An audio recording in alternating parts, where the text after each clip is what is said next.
त्यही बेलामा मेरो जीवनमा भगवान भनेर कोही आउनुभयो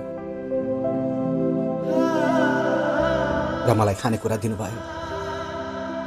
म भोकले तडपिएको थिएँ। खानेकुरा पाउने बित्तिकै खान थालेँ।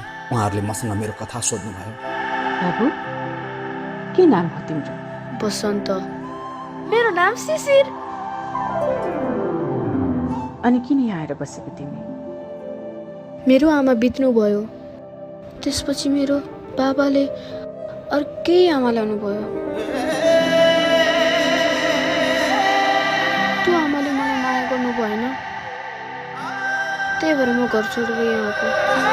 मेरो कथा सुनेर उहाँको मन पग्लिएछ। उहाँले मलाई मायाले सोध्नुभयो,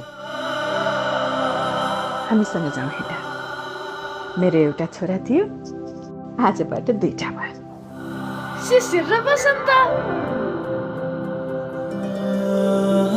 म दुखीले सपनामा पनि नसोचेको कुरा पाएँ।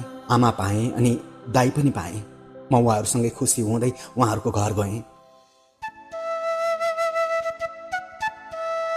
भोलिपल्टदेखि नै आमाले मलाई दाईसँगै स्कुल पठाउनु भयो। धेरै माया गर्नुभयो। म पनि आमालाई आफ्नै आमा जति नै माया गर्थेँ। बाबा बितेपछि आमाले आफ्नो छोरालाई दुःख सुख गरेर एक्लै हुर्काउनु भएको रहेछ। आमाले मलाई पनि आफ्नै आमाले दिने जति नै माया दिनुभयो। आफ्नै हातले खाना खुवाउनुहुन्थ्यो। दाइ र ममा केही फरक गर्नु हुँदैन थियो।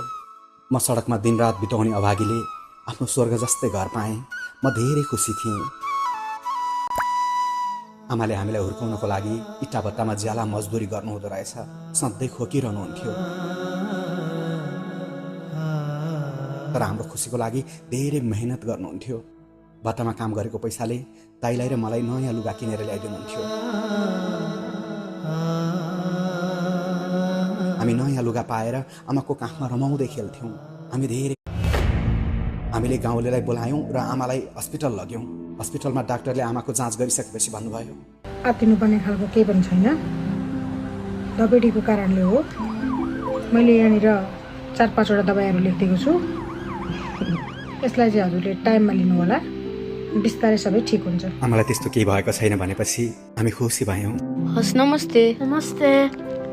सुन्नुहोस् त बाबुहरू, तिमीहरू एकैछिन बाहिर गएर बस। म आमालाई दबाई कसरी खाने भनेर सिकाउँछु है। हस्, नमस्ते. வீடு வாங்குறதுங்கிறது ஒரு மிகப்பெரிய லைஃப்